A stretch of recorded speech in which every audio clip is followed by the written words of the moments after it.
everybody. Welcome. It's so nice to see you all. Happy New Year. Thank you for coming out. For those who don't know, I'm Mary Angela Saavedra. I'm the director of the Center on the Hill. We are so very pleased to be kicking off our Forum on the Hill New Year season with Chris Petrak. I'm so happy to have you. Chris is a native of Detroit, studied at Wayne State University and Princeton Seminary. He became the Birdman as he wrote a column for local newspapers about his birding experiences and research, and was a popular speaker for many groups and organizations in Vermont. He has published 3 books on birds and birding, Tales of Birding, More Tales of Birding, and Wise Guys. Chris continues his birding activities from his home in Roxborough. Please join me in welcoming Chris Petrak.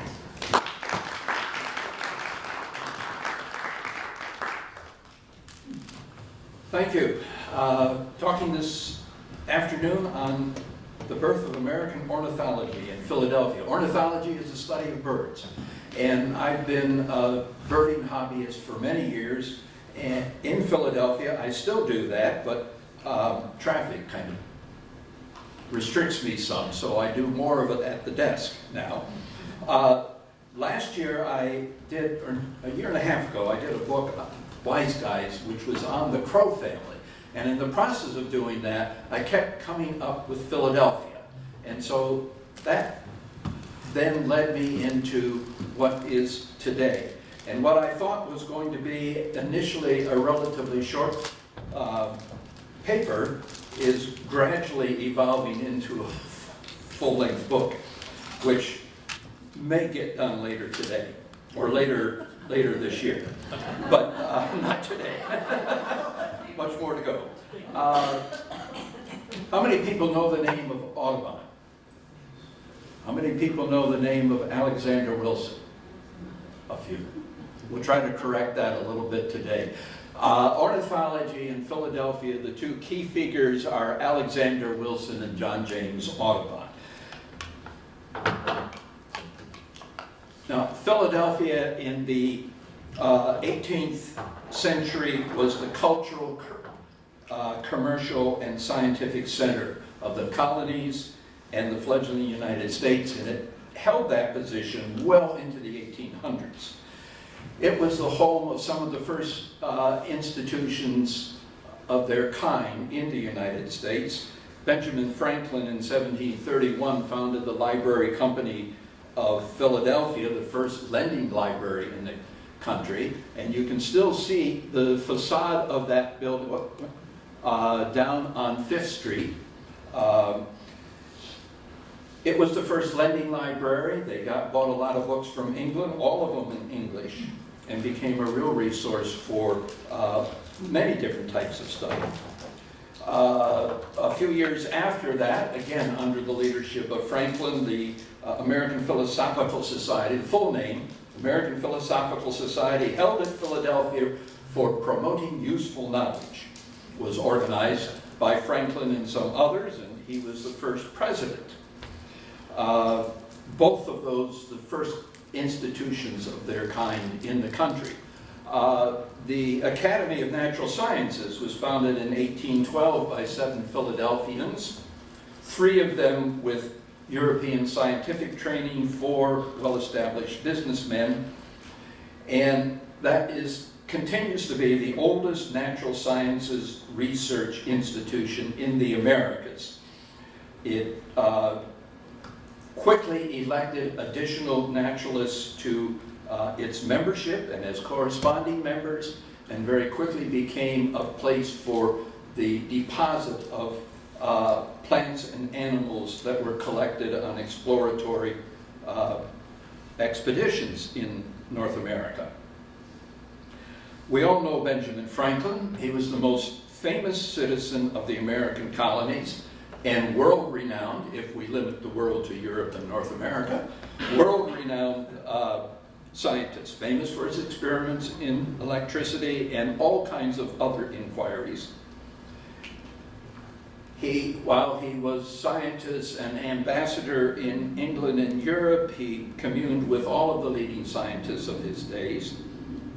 He was elected to the prestigious Royal Society of London in 1756 and later received honorary doctorate degrees from the universities of St. Andrew and Oxford, to name just a few of the many recognitions. Franklin was the best known, but he was not the only known.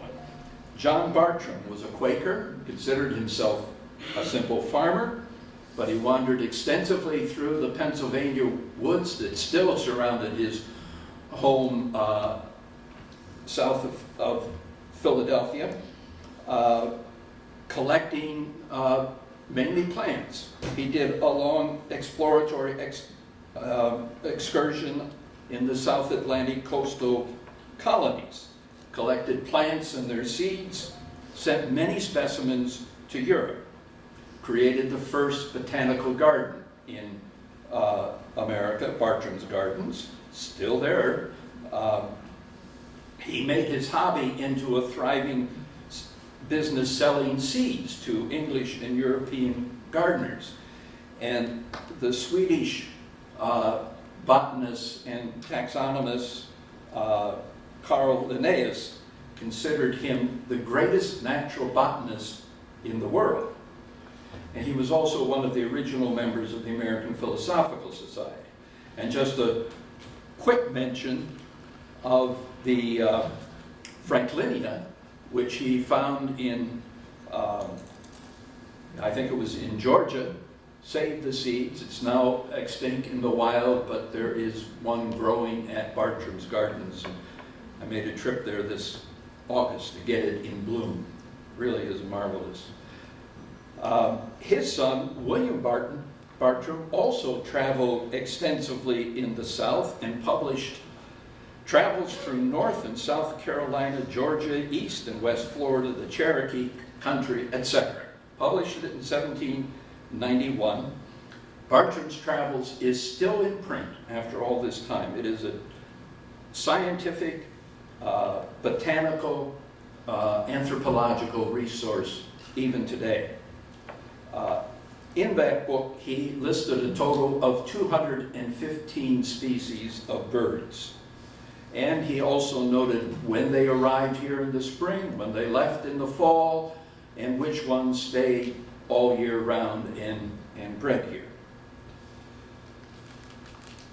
Charles Willson Peale is best known as an artist, especially for his portraits of the leading figures of the American Revolution. With William Rush, he founded the Pennsylvania Academy of Fine Arts, the first and oldest art museum and art school in America.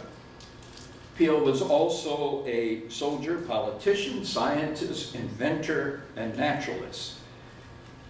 In 1784, he began organizing what would become known as Peale's American Museum, which was the first museum in America with an eclectic collection of botanical, biological, archaeological artifacts, including many birds, most of which he collected himself, taught himself taxidermy, and personally mounted the specimens. Now, ornithology was somewhat late out of the gate in attracting scientific interest and description. Botany held a lot more interest for most naturalists and the well-to-do public. Even so, Alexander Wilson and John James Audubon, the best known of America's first ornithologists, and the focus here, did not work in a vacuum. Wilson's most recent biographer has a chapter on the shoulder of giants, which sketches over 30 naturalists and explorers whose work preceded Wilson.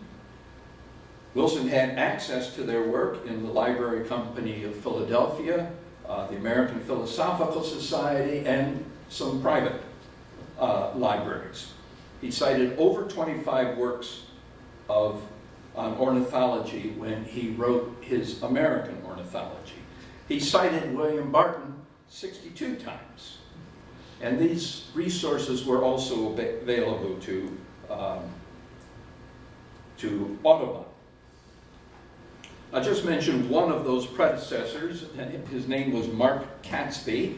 Traveled in the Carolinas, the Floridas, the Bahamas, and published a work in the 1740s which included about 109 species. And these are two examples of birds which he found and described. But he was only one of many.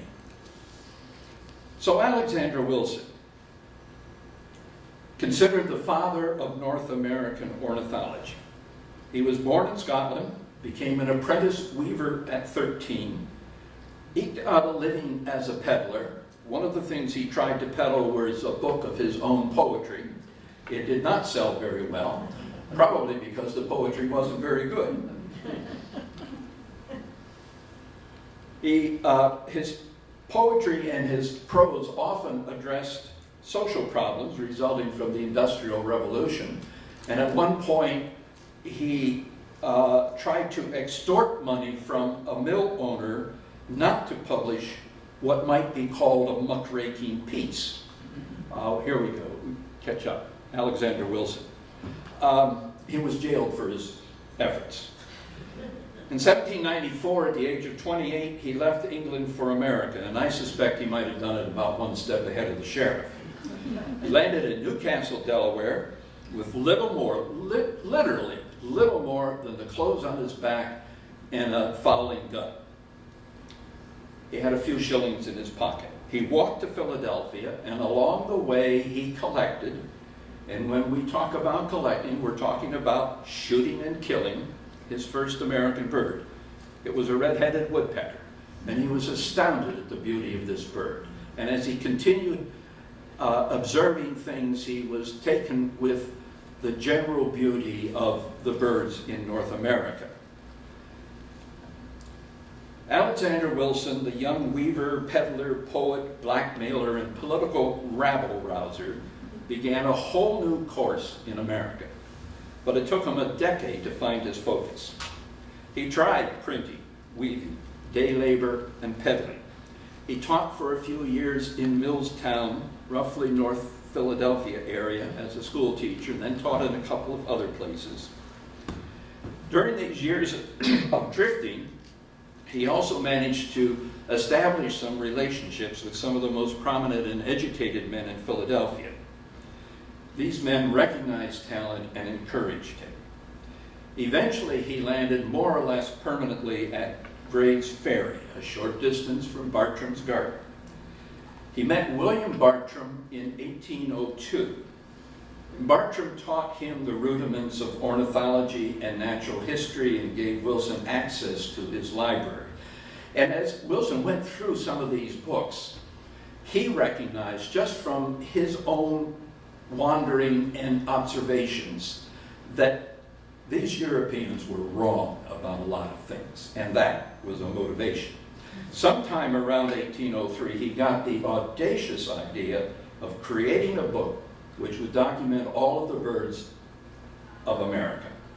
And it was an audacious idea because, as one writer said, Wilson still did not know very much about American birds, even how to identify the majority of them. Wilson's American Ornithology was eventually published between 1808 and 1814 in 9 volumes.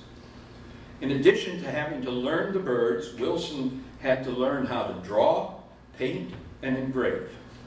He finally got connected with a publisher in Philadelphia, which finally gave him some dependable salary, and in that way he was able to begin the work on actually publishing his ornithology.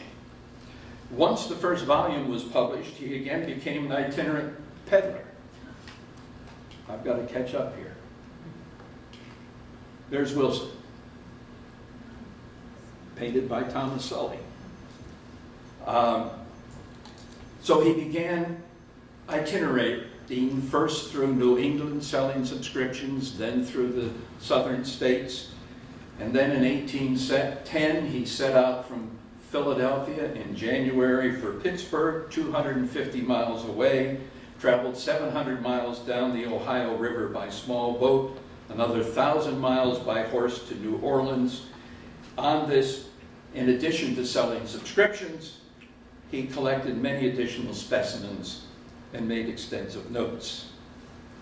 Wilson's American Ornithology eventually described over 250 species out of an estimated 300 species that were present east of the Mississippi. He had some limitations as a draftsman and artist. Some of his birds are hard to understand or to identify. These are fairly straightforward. This one is the plate number 1 with a goldfinch, blue jay, and Baltimore oriole, and then we've got cardinal and scarlet tanager. A few months after its organization in March of 1812, the Academy of Natural Sciences in Philadelphia elected Wilson as a member. And then in April 1813, the American Philosophical Society, quote, have done me the honor to elect me a member, for which I must certainly in gratitude make them a communication on some subject this summer. Well, Wilson at this point had very little time to make any contributions to either the Academy of Science or the Philosophical Society. He died of dysentery in 1813 at the age of 47. And he was buried in Gloria Dei, the old Swedes Church Cemetery. This is his tombstone. Volumes 1 to 7 were published. Volume 8 was already to be published.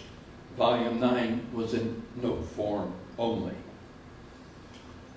Wilson's ornithology was completed by the wealthy Philadelphia naturalist George Ord, who published Volume 8 and then wrote Volume 9 from Wilson's notes.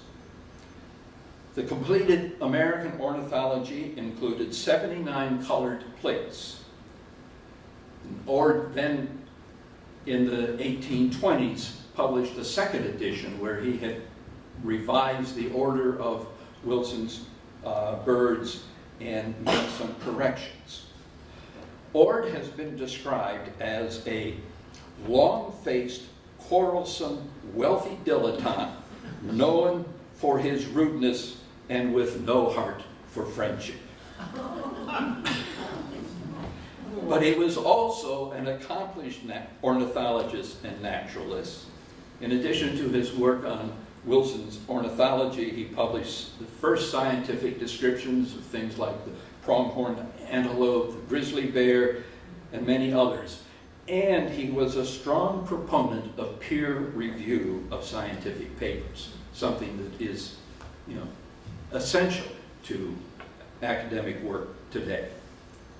Still, George Ord was elected to the Academy of Natural Sciences in 1815, and over the years served as its vice president and president, and he was elected to the American Philosophical Society and held many offices there. George Ord met Wilson in 1811, became a friend, accompanied Wilson on a couple of trips to Cape May collecting. Ord collected an unknown bird in Cape May, which Wilson painted, described, and named the Cape May warbler. The Cape May warbler only passes through there briefly on its way north and its way south. And he was Wilson's executor when Wilson died in 1813. The story of Wilson's American Ornithology continues with Charles Lucien Bonaparte, a nephew of the Emperor Napoleon, and an accomplished ornithologist and naturalist. In 1823, at the age of 20, Bonaparte came to the United States to live with his uncle, Joseph Bonaparte, the exiled king of Spain, who was living at, I think it's Point Breeze, New Jersey. In early 1824, he was elected to the Academy of Natural Sciences, and within the next 4 years earned an international reputation for his descriptions of birds. He admired the work of Wilson, and from 1825 to 1833 published a 4-volume supplement to Wilson entitled American Ornithology, or the Natural History of Birds Inhabiting the United States, not given by Wilson. Bonaparte's work included 27 additional plates. He was not a draftsman, so he enlisted capable artists to do the plates, including Titian Peale of the well-known Peale family. He returned to his home in Italy in late 1826, so he was only here about 3 years. But he was already recognized as the most accomplished descriptive ornithologist in the world. And from Europe, he maintained lively correspondence with friends in America, especially related to his continuing work on the birds of North America. Bonaparte refined much of Wilson's work and often made corrections to Wilson, which also earned him the antipathy of George Ord, who vigorously defended his friend against all criticism. The second seminal figure for ornithology in America was John James Audubon. Audubon was born in what is now Haiti, the acknowledged illegitimate son of a well-to-do French merchant and slaver, Jean Audubon, and his chambermaid, Jean Rabin, who may or may not have been of mixed race. Audubon's father sent his son to France and provided him with the necessary education for a young gentleman. Some letters, some art, some music, some dance, some military training.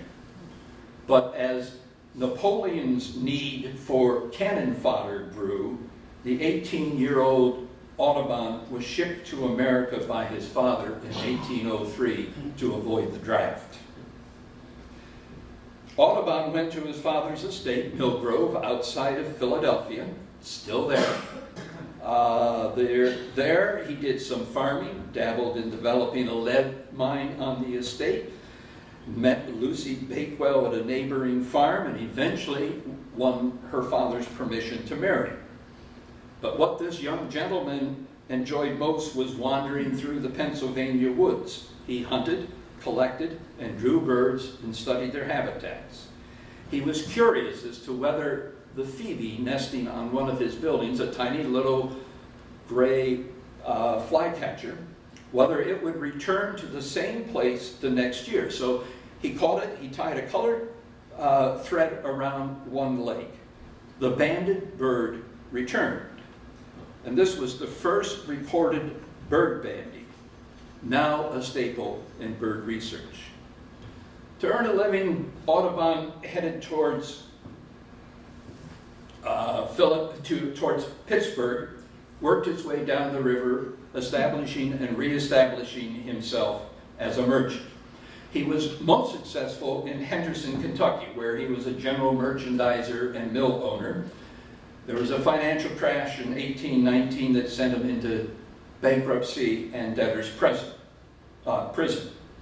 For the next several years, John James and his wife Lucy gave music lessons, dance lessons, art lessons, painted portraits, mostly John, tutored plantation children, mostly Lucy.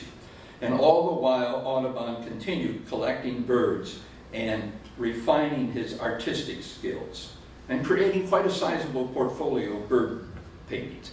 These are two of his early paintings. The turkey hen with her young and a red-tailed hawk, the male here and the female with a rabbit. So quite dramatic in his painting.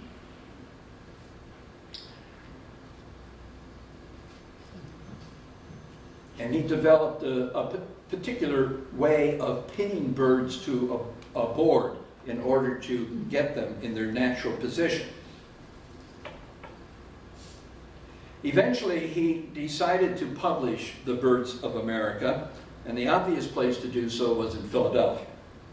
So by 1824, he was in Philadelphia, calling on friends, connecting with the scientific community, and showing his paintings. An old friend and one of the founders of the Philadelphia Athenaeum arranged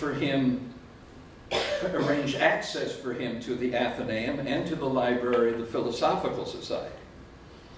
Audubon was also introduced to Charles Bonaparte, living in Philadelphia at the time and working on his supplement to Wilson. Bonaparte was impressed.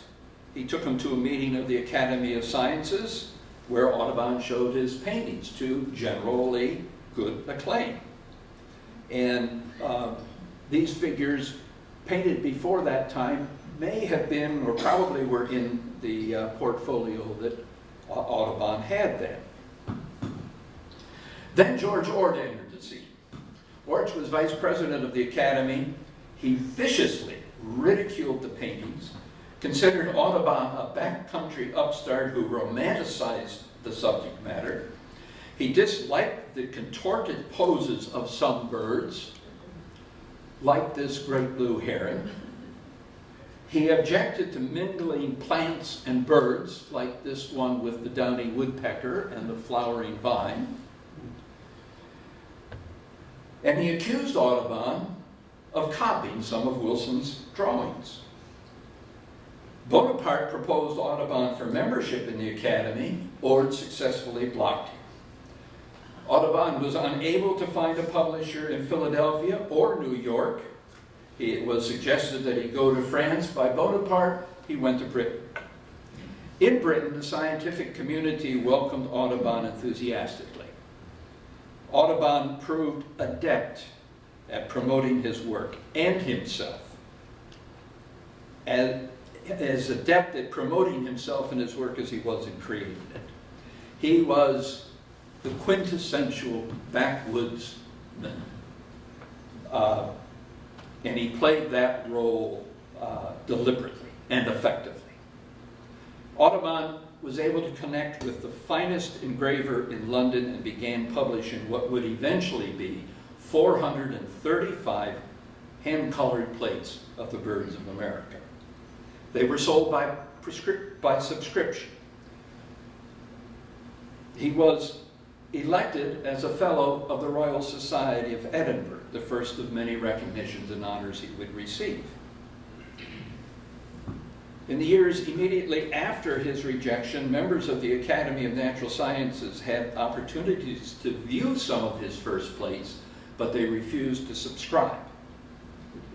Audubon, in turn, insisted he would have nothing more to do with the Academy. Then in 1830, while Audubon was back in America for additional collecting, the Royal Society of London, the most prestigious intellectual association of Great Britain, elected him a fellow.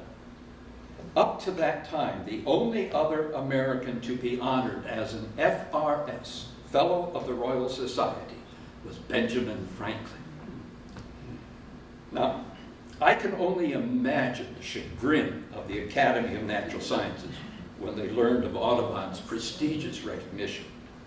A physician friend in Philadelphia reported, quote, "The cadaverous stare of some of our academicians when I announced the fact of Audubon's election to the Royal Society at a full meeting of the Academy."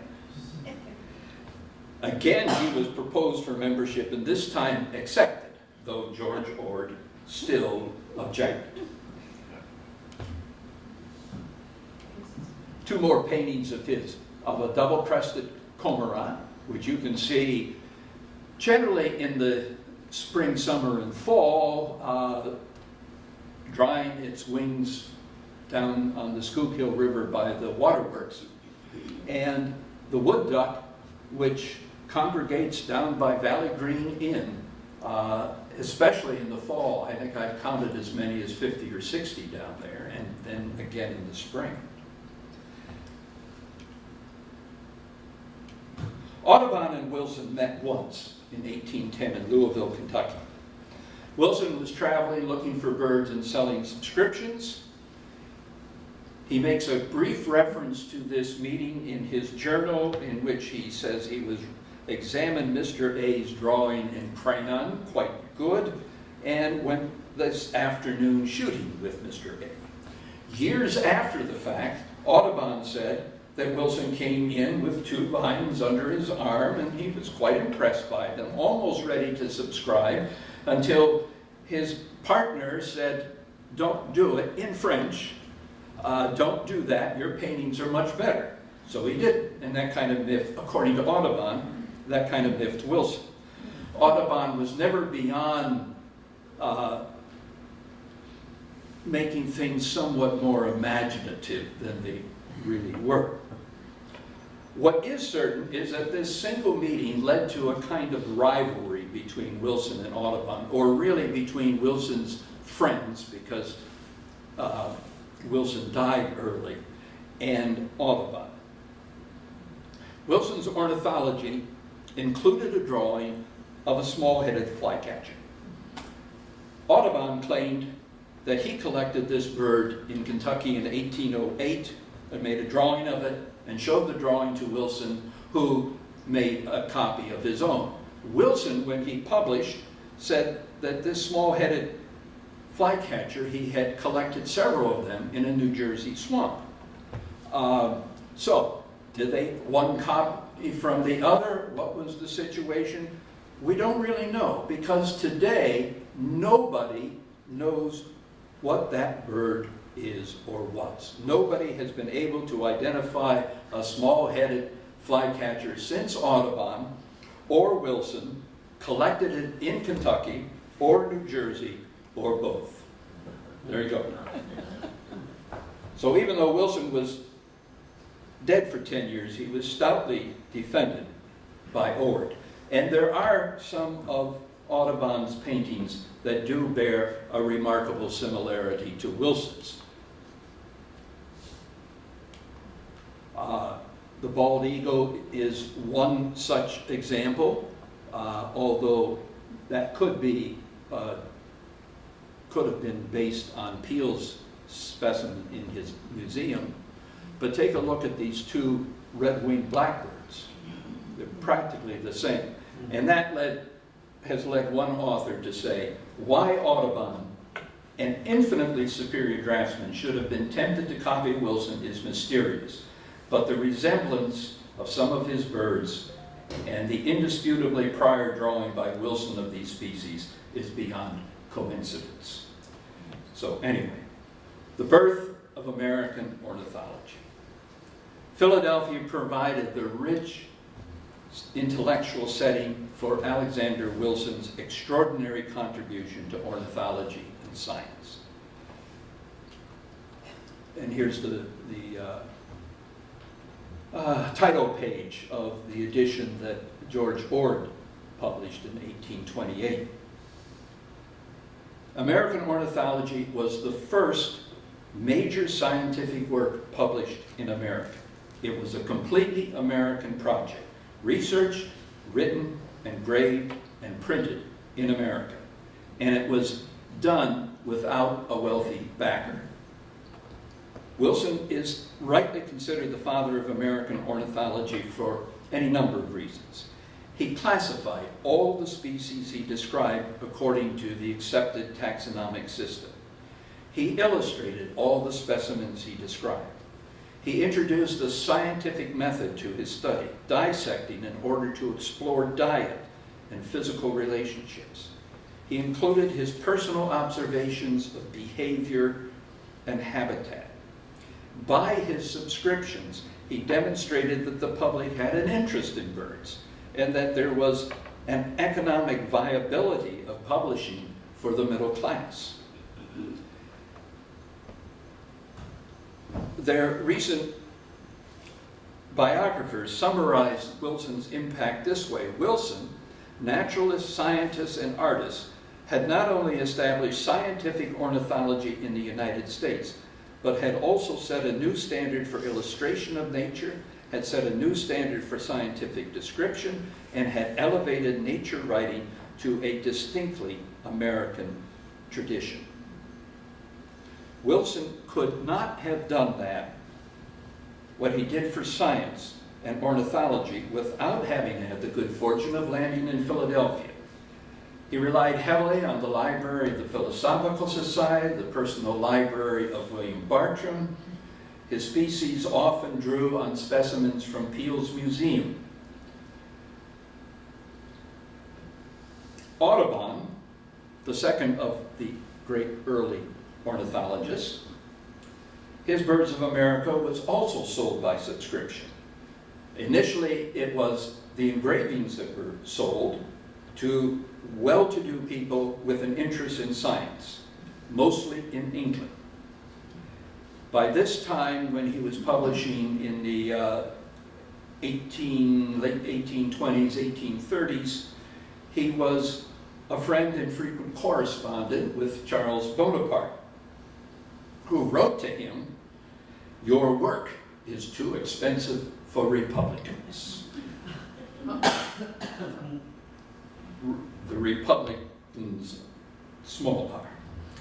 Initially, only the engraved hand-colored etchings were sold. But while he was still publishing the 435 plates, Audubon began writing and selling by subscription ornithological biographies. And when those two projects were completed in the 1840s, he began publishing an octavo edition, that is a smaller size edition, and in 7 volumes, aimed particularly at the middle class, much more affordable. Eventually, 9 editions of that octavo Birds of America were published, the last one in 1871. Audubon's relationship with Philadelphia was rocky at times, though he certainly benefited from the library resources. On the title page of his first octavo, he lists all of the memberships and honors that he has received, and it almost seems like a way of demonstrating his scientific credibility amid the ongoing feud that he had with George Ord. Following his name are those letters FRSSLNE, Fellow of the Royal Societies of London and Edinburgh, the most prestigious societies in the English-speaking world. He finally gets around down at number 9 to listing the Academy of Natural Sciences of Philadelphia.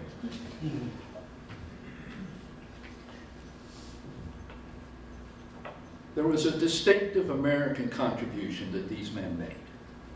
In the 18th and 19th century, almost all natural philosophers, as they were known, were naturalists, were closet or cabinet naturalists. The naturalists received specimens from collectors, sometimes hired for that purpose, then took those specimens out of their closet or cabinet to study, compare, and describe. If he described a new specimen, he received credit for discovering it and the right to name it. His descriptions might include information, often written, but almost always secondhand, about nesting or habitat or behavior, or where you would find it. For example, John Bartram sent many specimens which he collected in North America to the botanist Carl Linnaeus, who described them, named them, and received credit for discovering these plants in North America, which he never visited, never left Sweden. George Ord, continuing Wilson's ornithology, studied birds, many of which were housed in Peale's Museum. Charles Bonaparte, after returning to Europe, corresponded with friends in America, pleading for them to send him specimens that he could put in his closet and then take out and study. In North America generally, and in Philadelphia in particular, things were done differently, as exemplified by Wilson and Audubon. They were field naturalists. They traveled thousands of miles on foot, by boat, on horseback, in stagecoaches, collecting specimens, observing habitat and behavior. Plus, they did the traditional work of measuring and dissecting.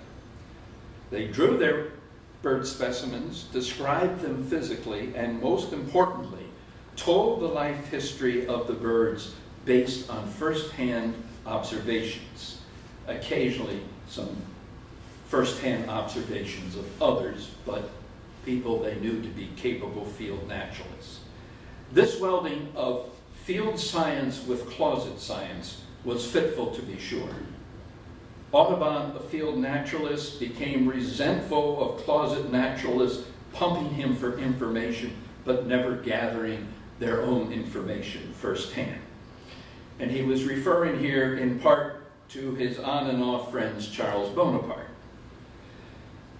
A later curator of ornithology at the American Academy of Natural Sciences complained about field naturalists and said, you can't really be a field naturalist. They don't have a superior position. He said, great is life in the woods, say we, and the greatest of all sports is bird collecting. But to be a scientific ornithologist is quite another matter. He dismissed it.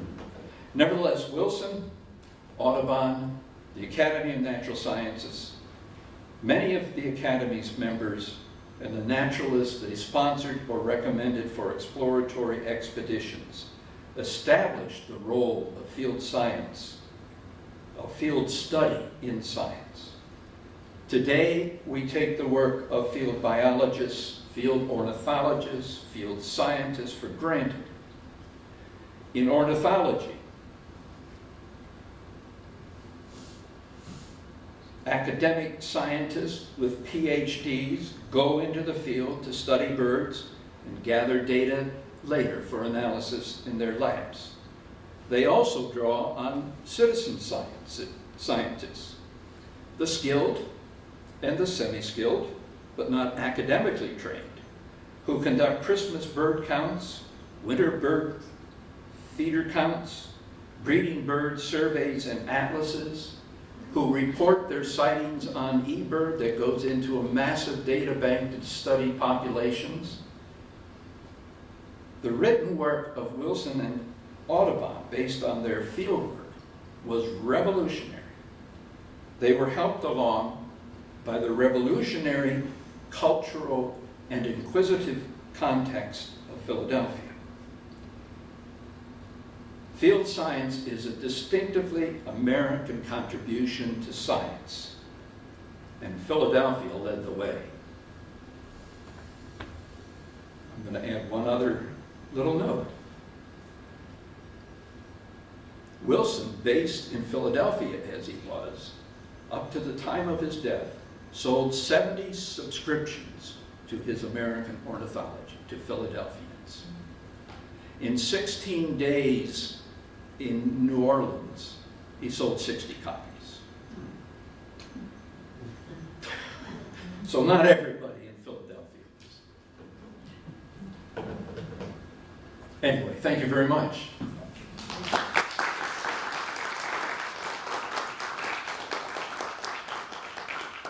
Now we can do two things. I can take some questions if there's still some time, or I can very quickly run through a few photographs of birds that Wilson and Audubon found and described in Philadelphia. Slides. Turkey, almost exactly like the one that Audubon painted. White-throated sparrow, common winter residents in the tangles of Wissahickon. Baltimore oriole. I wake up in the spring morning and can hear it singing through the windows. Peregrine falcon. This one was nesting in the tower of St. John the Baptist Church near Pretzel Park. Yeah, and my son-in-law put me onto that a few years ago. The mockingbird sing through so many of our different neighborhoods. Common yellowthroat, summer resident in all kinds of different habitats.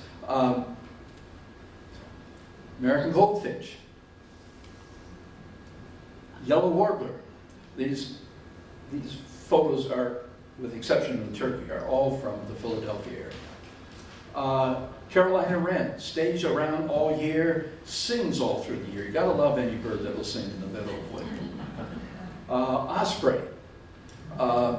There were at least a half a dozen fishing at the impoundment at Hines Refuge throughout the summer. And when their kids got up in the air, there were even more. House wren. Marsh wren. This again was at Hines Refuge, getting ready to build his nest. The pileated woodpecker. We were talking about this earlier. Best photographs, best sightings I've ever had of the pileated woodpecker have been in Philadelphia, even though they were quite common in Vermont when we lived there. The gray catbird. Robins. They're here all year. Robins are not a sign of spring. And robins eat worms, but they eat lots of other stuff too. White-breasted nuthatch. Geese. Canada goose. Long story to tell there. Wood duck. This was taken down on the Wissahickon, not far from Valley Green. Great blue heron. A very similar pose to what Audubon had. That's why I picked this picture, that George Ord complained about. Scarlet tanager. Gosh, what a bright spot of red it is. Although very seldom comes down to where you can see it. I hear them in the treetops during the summertime. And that's it. Thank you.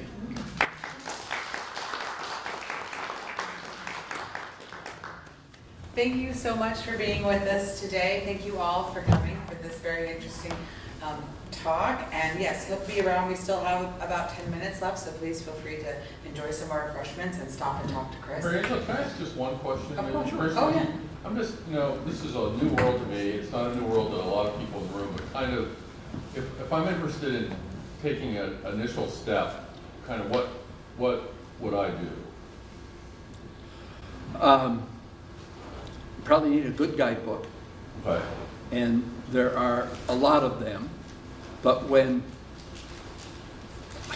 I don't want to sound like I know more than I really do, but when I still needed to carry one with me when I was out birding, I got the Kaufman because it would fit in the back pocket of my jeans. Okay. But Ken Kaufman, David Sibley, those are two Okay. super ones. And a pair of binoculars, and a reasonable pair of binoculars can be gotten for a couple $100. When I started, you can get them for $35, but that's a long time ago. You can go up to, the sky's the limit in terms of what you get. And maybe that would be a way to start.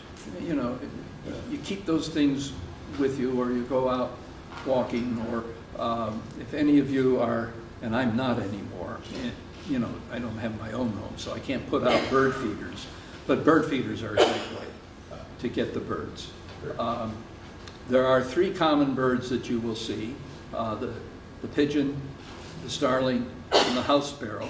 Those are all exotics, meaning they are not native to North America, but came in, and they're probably the most common. You probably know and recognize more birds than you think you do, just getting started. And then if you can find somebody to go with. And the spring is a good time to go because that's when many species are going through. I've found Roxborough Reservoir a great place because you're almost a treetop for a lot of it. The circuit is about a mile, and that's a good spot. And sometimes the best way to do it is to sit still.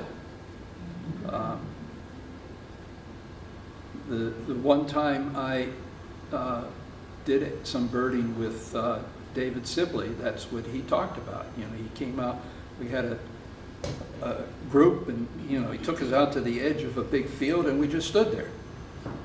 And he knows the bird pretty well, but he could hear them and see them just standing there. So, I'd have to say that those benches along the Wissahickon by Green Valley Inn are a pretty good spot. That's great. Yeah. Thanks. Yeah.